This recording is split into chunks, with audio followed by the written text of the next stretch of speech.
भोजपुरी की प्रतिनिधि गायिका कल्पना पटवारी ने असम में बिहार के एक कलाकार के खिलाफ 50 करोड़ रुपए के मानहानि का मुकदमा दर्ज करवाया है। अब आपको लग रहा होगा कि कल्पना पटवारी असम में जाकर क्यों बिहार के कलाकार के ऊपर इतना बड़ा मुकदमा दर्ज करवा रही हैं। तो हम आपको पूरा मामला बताएंगे। उसके पहले बताएं कि कल्पना पटवारी को भोजपुरी गीत संगीत के क्षेत्र में उल्लेखनीय कार्य के लिए इस वर्ष बिहार सरकार ने बिहार के सर्वोच्च कला सम्मान से सम्मानित किया है। अब कल्पना पटवारी को जब यह सम्मान मिला है तो उसके बाद से भोजपुरी एल्बम के एक कलाकार हैं जो फिल्मों में भी कभी कभार नजर आ जाते हैं, नाम है दीप श्रेष्ठ। अब दीप श्रेष्ठ का दर्द यह है कि भोजपुरी की जो ये गायिका हैं ये बिहार की नहीं है, यानी असम की रहने वाली हैं। साथ ही साथ दीप श्रेष्ठ लगातार अपने सोशल मीडिया पर कई सारे पोस्ट और उसके बाद लाइव आकर कल्पना पटवारी पर आरोप लगाते हैं कि अश्लीलता की परिचायक है कल्पना पटवारी। फिर ऐसे में बिहार का जो सर्वोच्च कला पुरस्कार है कल्पना पटवारी को कैसे दिया जा सकता है, हमने भी खबर की पड़ताल कर ली। अब आपको बताएं कि जो दीप श्रेष्ठ हैं इनको भी कल्पना पटवारी के उस दौर जो शुरुआती दौर हुआ करता था उन्हीं गानों के एल्बम में काम करने के बाद बड़ी पहचान मिली।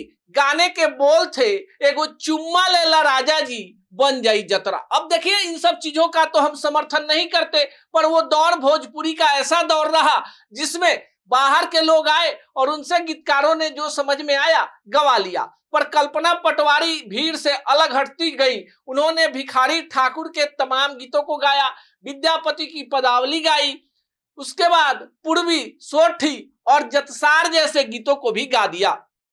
कल्पना पटवारी पढ़ी लिखी गायिका हैं, असम की रहने वाली हैं और आपको बताएं कि कल्पना ने बिहार को ही अपना कर्मक्षेत्र बना दिया है। कल्पना पटवारी बिहार के महोत्सवों में भी नजर आती हैं। उन्होंने खुद को कई बार इस रूप में भी प्रस्तुत किया कि उनका जन्म असम के आदिवासी इलाके में हुआ, पर उन्होंने बिहार से जो नाता जोड़ा, भोजपुरी ने उन्हें जो पहचान अंतर्राष्ट्रीय स्तर तक पहुंचाने में दी, वे खुद को बिहार की बेटी ही मानते हैं। अब बिहार कला पुरस्कार में ये कहीं प्रावधान नहीं है कि जिसको ये सम्मान दिया जाएगा उसका बिहारी होना जरूरी है।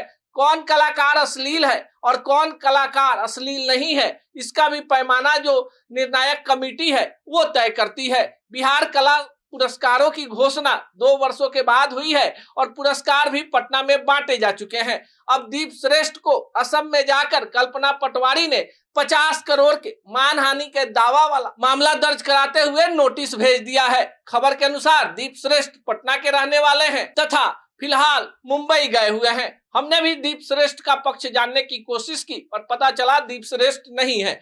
अब बिहार में जब भी कोई पुरस्कार की घोषणा होती है तो कहीं ना कहीं से कुछ ना कुछ सुगबुगाहट हो जाती है, पर इस पैमाने में कई ऐसे कलाकारों को भी इस बार सम्मान मिला है जो सही में उस कलाकार के लिए बहुत बड़ी उपलब्धि है, या उस कलाकार ने पिछले 3 दशकों से बिहार के कला संस्कृति को अपना अवदान दिया है। बिहार में एक वरिष्ठ और एक नवोदित 2 कलाकारों को एक विधा में सम्मानित करने की जो परंपरा शुरू हुई है, इसको भी बिहार के लोग स्वागत योग्य मानते हैं। अब दीप श्रेष्ठ जो हैं वो फंसते नजर आ रहे हैं। अब इस पूरे मामले की आगे पड़ताल होगी। हमारी कोशिश होगी कि कल्पना पटवारी और दीप श्रेष्ठ दोनों का पक्ष भी आपको सुनवाएं।